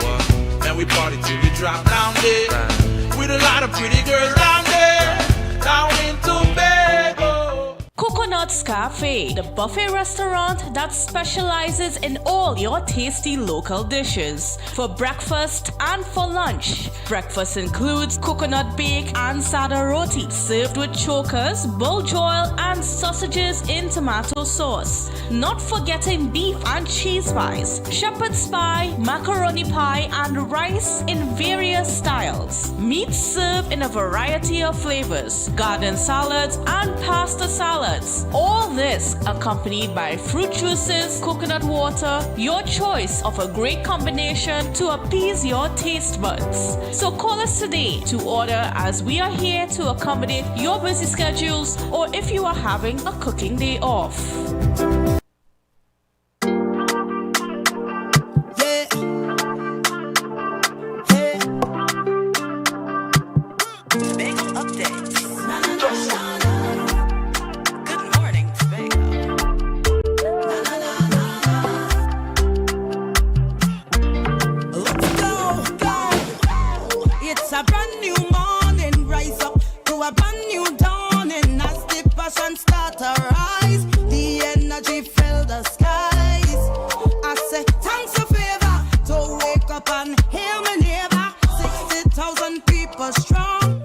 Good morning, and welcome back to Good Morning Tobago right here on Tobago Updates. This morning we continue our conversations, and we have in studio with us Assemblyman Trevor James, who is also the Secretary for infrastructure quarries and urban development. This morning we are talking about all the works that you have been seeing happening around you this morning. Good morning again and welcome. Good morning, Chanel. Good morning, Tobago. Good morning, Scarborough, Mount Grace. It's a pleasure to be on Tobago Updates as usual. All right. And even as you greet the people of Tobago, we're seeing stuff happening. We're seeing, even when you drive down on the highway now, you see that resurfacing is being done for a lot of the potholes that I myself had to dodge on several occasions. So now, we have a bit of a smoother road. Tell us about some of the resurfacing projects that are happening. We at the division, we continue to get a lot of reports about these potholes. And I want to give the public the assurance that we are coming. We might be late.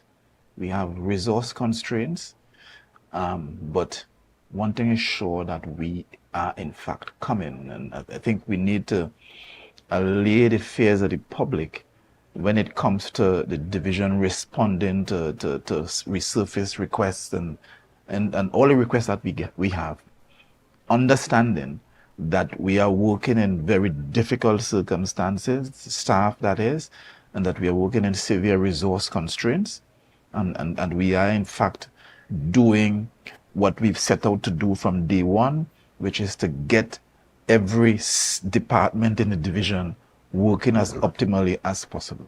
Right, and even as you talk about that, you now have that the workshop where there are a number of projects that they are engaged in at this time, where they are maintaining some of the infrastructure around some of those public buildings. Talk to us about that project. Well, the URP is under good leadership now. I think they require little supervision. The team there, all the various sections there seem to be working optimally, and we are thankful for that. We continue to assist the Ministry Division of Education, their school readiness program, and preparing benches and so on for the primary schools. We've been doing that over the last two years. We continue to assist on requests members of the public who need assistance, whether it be building or whatever else, and we continue to assign staff to do that. We build walls, we do minor repair to houses, we build entire houses. We are in fact trying to maximize the benefit of the resources, the human resource capital that we have. And I think the public is seeing a URP that's functioning in agriculture in Roxborough. For example, we continue to produce more and more food up there. And so we are now seeing the benefit of the structural changes that we have made, and hopefully we'll continue to do that throughout next year as well.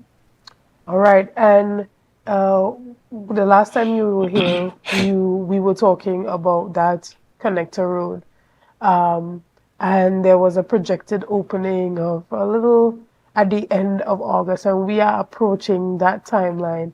What are the timelines? Are they still the same, or has the project gone? Would be the project be going on for a bit longer than predicted? Well, it's no secret now. The project has been delayed. There are legal issues that we are attending to. We are hopeful for resolution in the shortest time. Some of these issues require or should have required government intervention that we haven't gotten. We have been in the court for this last issue, which continue to delay. The court has given us a date for next year, and we feel strongly that as part of the state of Trinidad and Tobago, for a state project, that the court ought to have considered expediting the matter and having the matter come before the court, if that is where it was supposed to go, in a much shorter time. The court, in its wisdom, has seen otherwise. And I continue to make the point, Chanel, that in this union that we have, Tobago, the Tobago House of Assembly, the people of Tobago are second-class citizens.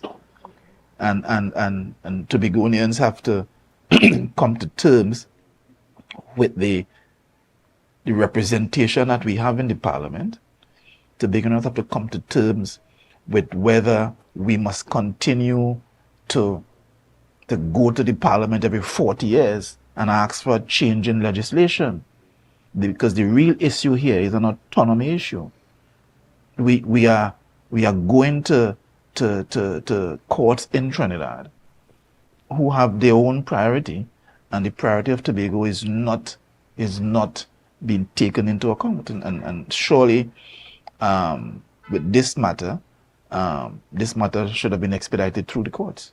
Right, and is it that this matter did not meet the criteria for you to apply for an expedited hearing? Oh, we did apply, or lawyers did apply for an expedited hearing. And the hearing we got is January next year. Okay. So, I think not to get into a conspiracy theorist mindset, but I think we in Tobago have to understand that we need to build a jurisdiction under a different arrangement than we currently have. And if we don't do that, we are going to continue to be treated as a subject of Trinidad. Okay. And when it comes to some of the road projects that's currently happening, we see that there's still that project happening in Canby there, right around the gas station. You also had a very tight deadline or schedule for when you predicted that project would be concluded. You said before school opens, because of the type of traffic congestion that happens on that corner. Do you think that project is currently, meeting the time constraints? Well, so far, from what I've seen, we are on schedule. We had to design the thing properly, and that took us a little while. We had to understand what the construction methodology we want to use. And so the task of the development team is to complete the road before school reopens. And I think later this week we would assess whether overtime is required, whether night work is required in order to meet the deadline. But we are attempting to bring some more of the benefits of real project management in the way we execute the projects. And this is one of the tests that we have tried, and we are now trying again to ensure that the staff and the team, the whole team, is working together to meet the goals that we set. And I for now, I'm confident. We'll look at the schedule again on the end of the week, and we'll see where we are. And what are some of the other road projects that are happening that we may not be seeing, but it's definitely happening still? Well, listen, there's no doubt that we have challenges.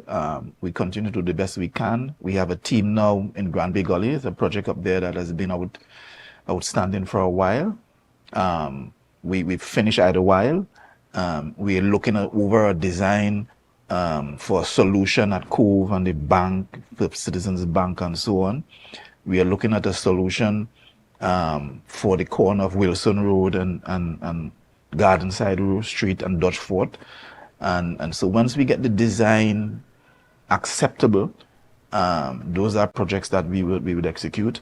There are, in fact, plans to go on a massive resurfacing program, maybe closer to the end of the year. We are in the process now of procuring significant equipment for the division, and we continue to use the rent and lease program for now. And I want to say that we inherited the rent and lease program. It has worked. It continues to work for the division and for the people of Tobago. We spend significant resources on rental equipment. Since 2020, on average, the expenditure in rent and lease is $20 million per annum. And given the scarcity of resources that we have, this is something we have been looking at, and we were given some funds from the Division of Finance, and we trying to put a plan in place as to how we would improve our service delivery and make it more cost effective to the people. And so we are in fact in the process of procuring some equipment, and we hope, when given the lead time and so on, that hopefully certainly by January next year, in the start of the dry season, we are going to see a much more concerted effort being placed on resurfacing and drainage construction and so on. Okay, and even with procuring those new tools as well as the new vehicles, I'm guessing there's the whole maintenance component to that. Because even if you are doing the rental now, if you own the vehicles and they're not being properly maintained, then you find yourself in a very similar situation in terms of the type of resources that you have to expend to get them again. So is there a proper maintenance strategy in place when you get all these new vehicles and equipment to make sure that they are maintained over time? We've been hoping to put a whole ERP system in the division. Vehicle fleet maintenance is one of the major challenges, not in the THA, but across the country. I think we have as a workforce not understood the cost of maintenance, and we staff just don't take care of the vehicles. You know, we have allowed large numbers of vehicles to just go by the wayside because of either bad driving, bad maintenance plans. Most of us in Tobago have vehicles for 10, 15 years. We buy second-hand vehicles and keep them for 10 years. And we have trained staff, and I'm always appealing to the staff to get a sense of pride in the work that we do, to develop a more Tobago conscious approach to what we do, and understand that every dollar we save as a group, every dollar we save is a dollar we can expend on solving a problem elsewhere. We have to rise above this selfish desire for personal aggrandizement. You know, we want to come to work and do nothing and get paid. We want to come to work and work for an hour, we want to leave the vehicles down for a long time, and so nothing gets done, so somebody who is renting a vehicle could get some money. We have to get to the place where we put Tobago first, where we do everything we can to minimize the expenditure that THA has to take on, so that we can meet the requirements of a greater area of the public than we have been doing. Right. And I want to shift gears a bit to what has been happening in the Scarborough area. You came up with your plan for Scarborough, and where are we with that? Chanel, we went out as required in a procurement process to acquire a PPP partner for Scarborough. Along the process, we negotiated with two proponents who were both willing to fund the project in total and required a sovereign guarantee from the state of Trinidad and Tobago. I want to repeat that.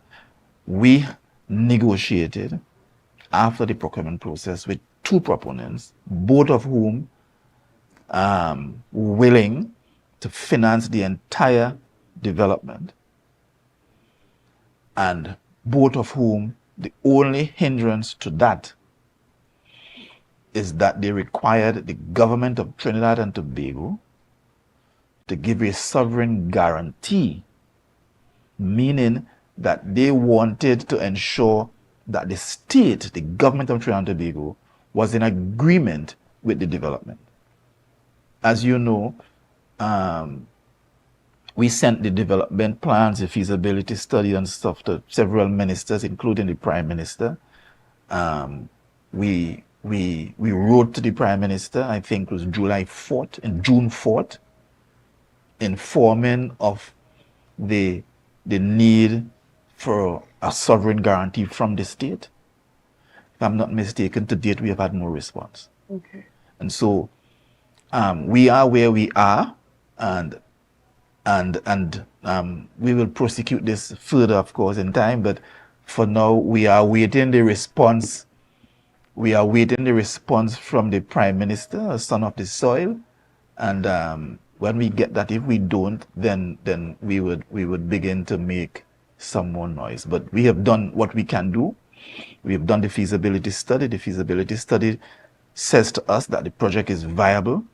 We've went out in a procurement process. We've secured, negotiated, had letters of intent with 2 proponents, international proponents, who are willing to finance and build the project. And all we require from the state of Trinidad and Tobago is a sovereign guarantee. All right.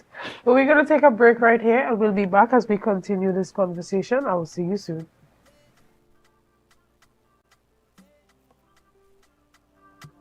Good morning, Tobago.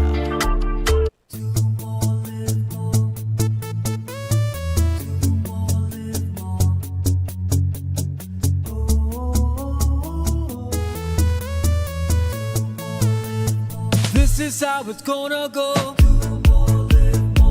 They better look up below, 'cause this is your show, and everybody's gonna know. Say it to them once again. They better look up below. This is your show, and everybody's gonna know. That's how it's gonna go.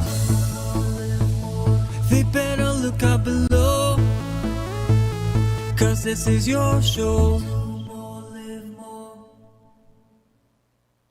Attention members, now is your chance to double or even triple your dividend payment with no increase in your existing loan payment. Don't miss out on this incredible opportunity to boost your dividends effectively. Whether you're planning a vacation or simply looking to maximize your savings, we've got you covered. Call us today at 639-8226 or 631-1336. Message us on Facebook for more information. Hurry, this offer won't last long. Bethel Credit Union, because we see you at BCU. So guys, there are some new developments in housing in Tobago. So it's goat racing time. This is 116, the show that keeps you in the know with all things Tobago House of Assembly. Each week, 116 delivers a fun and engaging overview of the latest developments, achievements, activities, and events of our dynamic assembly. So join me. Let's dive into the Tobago House of Assembly's Week in Review right here on 116.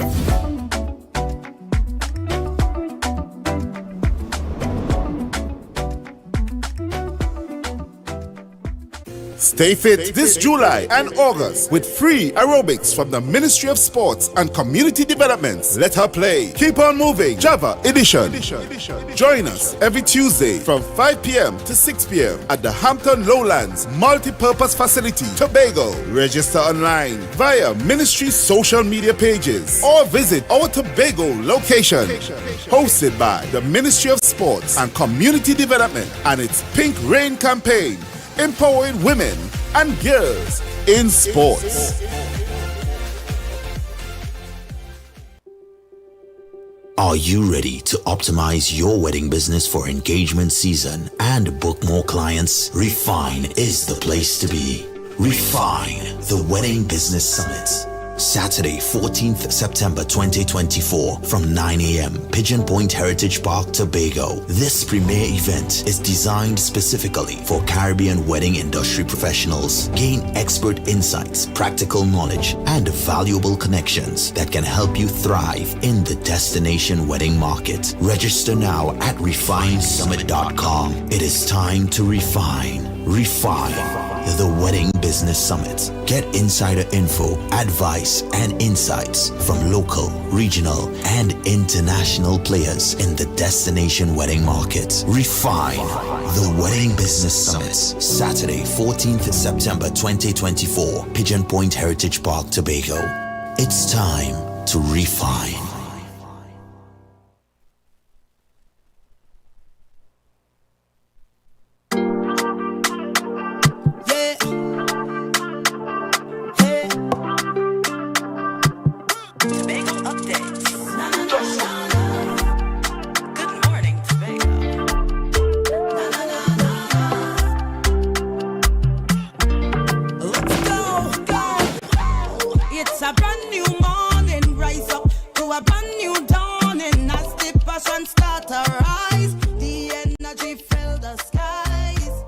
Good morning, and welcome back to Good Morning Tobago. We continue our conversation here with Secretary James this morning, and we are talking about all the infrastructural development that you are seeing happening on the roadways and in other areas in Tobago. This morning, we touched a lot on what's happening on the roads.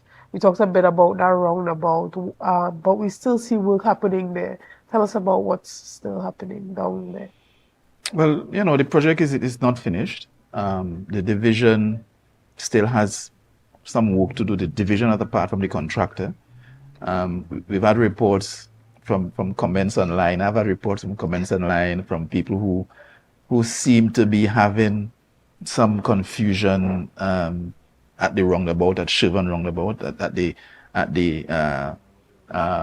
new roundabout that we built. And so we have been trying to collate what the concerns are, but I think people just have to follow normal driving at a roundabout, and all will be well. But there are some old lines which we have to block off, and our team will be charged with doing that. There is a plan, of course, to put 2 crossings, one before and one after the roundabout. So we have decided on a specific location, but one will go closer to the eastern boundary of the division of food production, and one will go some distance down the road between the roundabout and that tire shop there. Right. We'll probably try to use that piece of road that we have cordoned off in that location with the barrels now to see whether we can put a lay-by as well for a pick-up drop-off for persons who are going to food production, licensing office, maybe Chevron Plaza as well.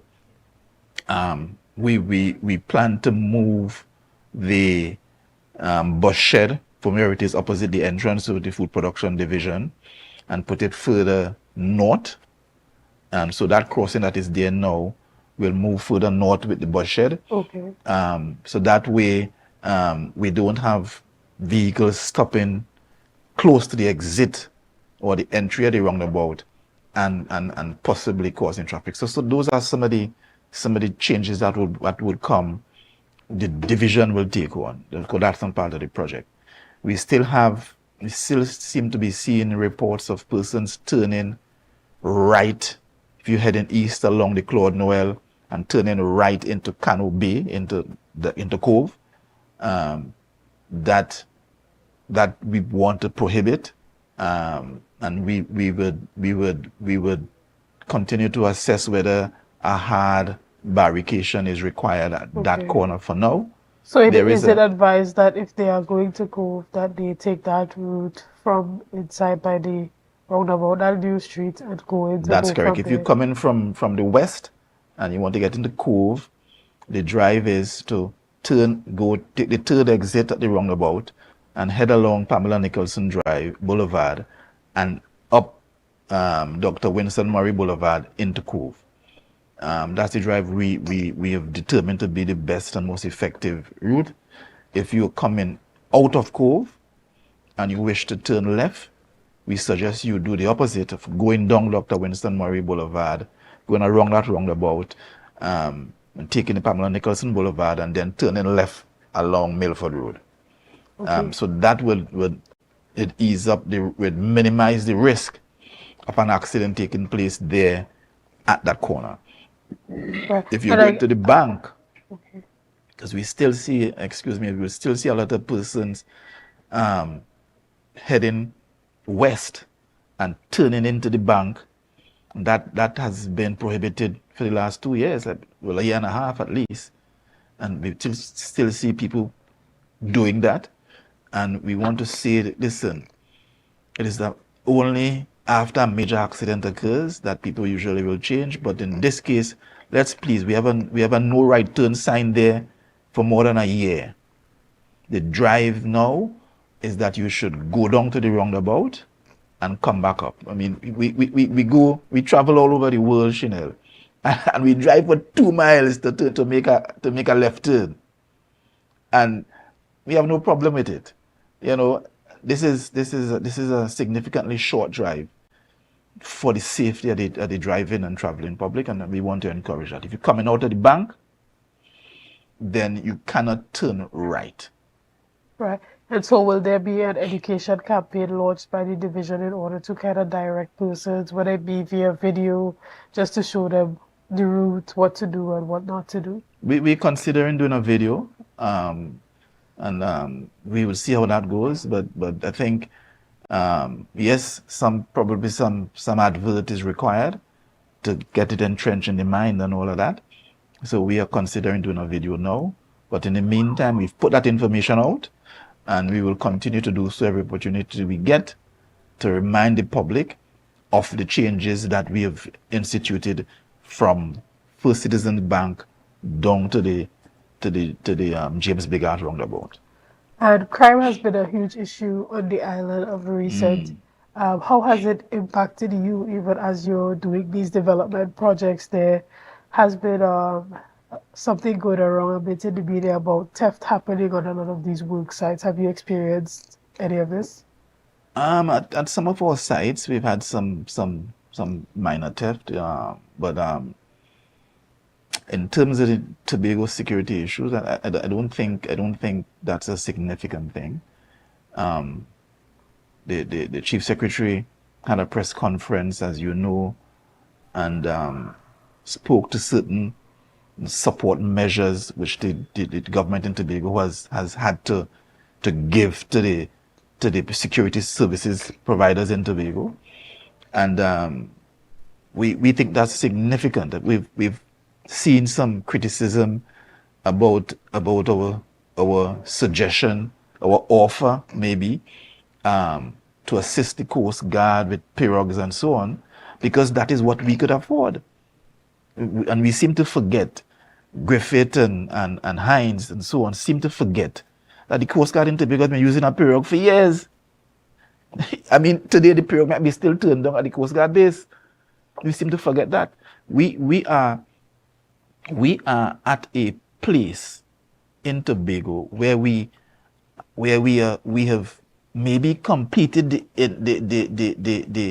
the transference of a Trinidad culture onto Tobago, and that culture transference has been happening for the last 20 years. We are now reaping the not the benefit, but the results of trying to assimilate Tobago into Trinidad. That is what is happening, and in Tobago we have to understand that we need jurisdictional control and legislative separation from Trinidad. Our culture is different, our economy is different, and an increase in murder rate and crime rate in Tobago can destroy the future of Tobago.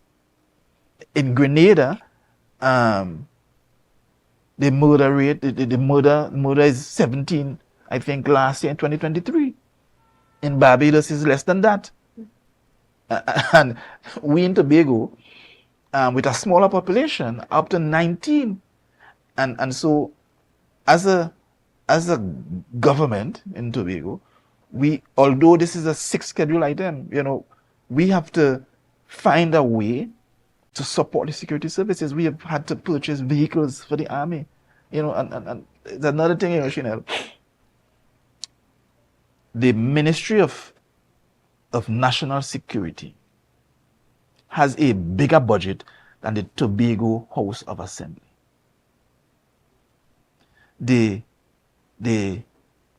development budget for the Ministry of National Security last year into this year is above $300 million.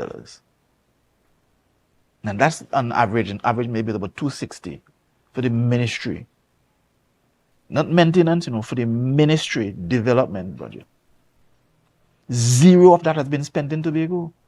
The THA has had to help repair buildings for the ministry. We have had to repair buildings in Signal Hill, in Scarborough, fire station. We have to buy vehicles. We have to provide housing for senior police officers coming to Tobago. When we have a smaller budget, and we are doing in the government in Tobago as much as we can, even without the responsibility, to ensure that the security services on the island can function to help reduce this thing. This spate, and this is something that we have to consider. We have to ask ourselves, since the increase in crime is so evident, who has been, let me say that another way. We've had large conglomerates putting out their statements, making $11 billion in profit in a depressed Trinidad and Tobago, while this crime wave has increased. So some groups of people are making a killing in Trinidad and Tobago, while the news is focusing on increasing crime. And I suspect that there is a strategic link to that somewhere. And we have to position Tobago. This is why the representation we have in the parliament is so critical, because we have to find a way to position Tobago where we have control of the things that affect our livelihood. I was, when Heinz made the comment and so on, I had to go and look at some of the what's going on in different countries. Grenada has 4 vessels. Barbados has 4 vessels. St. Vincent has 4 vessels. The Coast Guard in Barbados is 1,000 strong. In Grenada is 70 strong. That is being controlled by the police. And in St. Vincent, in Tobago, we have what? 1 platoon with no vehicle, no boat. We have one, what's the group for the army now? Not platoon. We have 1 unit in Signal Hill that is supposed to man the whole of Tobago with nothing.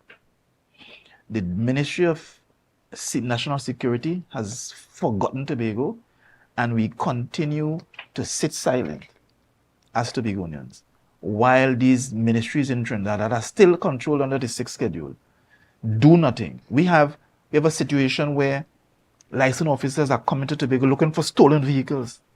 Not stolen vehicles from Tobago, stolen vehicles from Trinidad that could only come through the port in Port of Spain. But they wait for them to come to Tobago and then to come here to look for them. Isn't that craziness? How could we have a system like that? And we just absolutely need to ensure that we are putting people in the parliament who are not sympathetic to the PNM position of creating an imperialistic Trinidad over Tobago. And we have to ensure that we are putting people who can articulate a position that is Tobago-centric and who could move the conversation about autonomy in Tobago forward. We cannot just send anybody to the parliament anymore.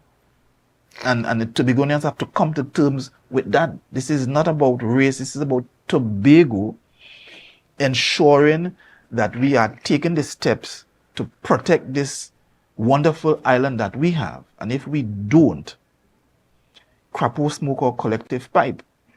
Because 5 bandits from Trinidad coming from Toco and Manzanilla by boat can wreak havoc in Tobago. 5 bandits. And even in a conversation I had with the former Commissioner of Police, Gary Griffith, he indicated that during his time in office, he did buy those boats that was needed, but they are now in storage. So I'm not sure why that is. But even as we wrap up the conversation this morning, what can we look forward to from the Division of Infrastructure, Quarries and Urban Development? From the division, I think we are going to put out. We have been quietly pursuing our SMART program, Show Me a Road. I think it was misconceptualized to almost look as though it was a pothole identification thing, but it is in fact the program was in fact designed to open out roads that have been covered over with bush for a number of years, and access to houses and so on around the hills. We've been doing that, and I think we're going to put out a video on that in the month of September to show what we've been doing. But we'll continue to do that to bring bring relief to the public and to ensure in times of real emergency that emergency vehicles can get to our people wherever they are. We will continue to do as much patching as we can do.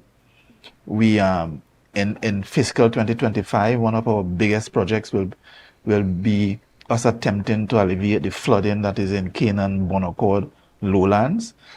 So now we are looking at what are the drainage systems that are required, and the staff at the engineering unit are going to come up with a design to see what we can do with the little resources that we have. So that would probably be one of the big projects for fiscal 24-25, trying to see how we can alleviate the flooding in Milford Court, Canaan. There is flooding as well from a drain that was terminated under the last administration between Milford Road and Storby Local Road, in the vicinity of 4 roads in that area over there. And we've been looking at that to see what is the design solution.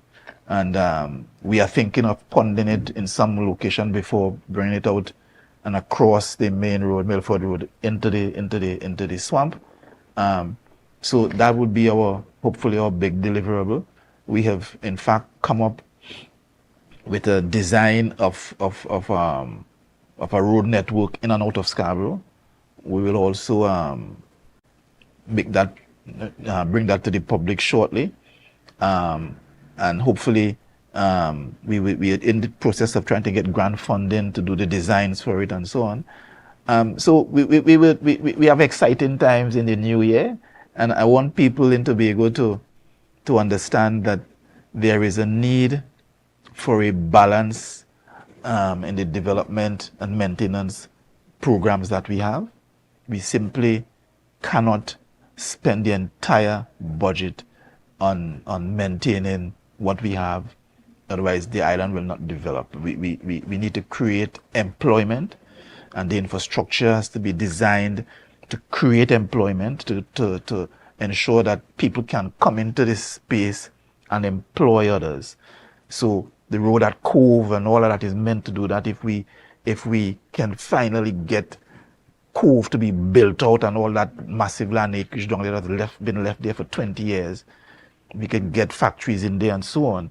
That is what we are trying to do. When we build networks, we open to see the economic benefit of that on the employment statistics, and we will continue to do that. We also have completed the design for licensing office to move to Goldsboro. We will see how that goes in terms of the procurement as well. That should also come in fiscal 24-25. Right. Thank you so much, and we look forward to all those developments happening on the island. Again, thank you for joining us this morning. Guys, we want to thank you so much for staying with us this morning. Thank you for your likes, your shares, and your comments, and all that you have been doing to make Tobago Updates the #1 broadcaster here on the island of Tobago. Again, have a great day. See you soon. The energy fill the sky.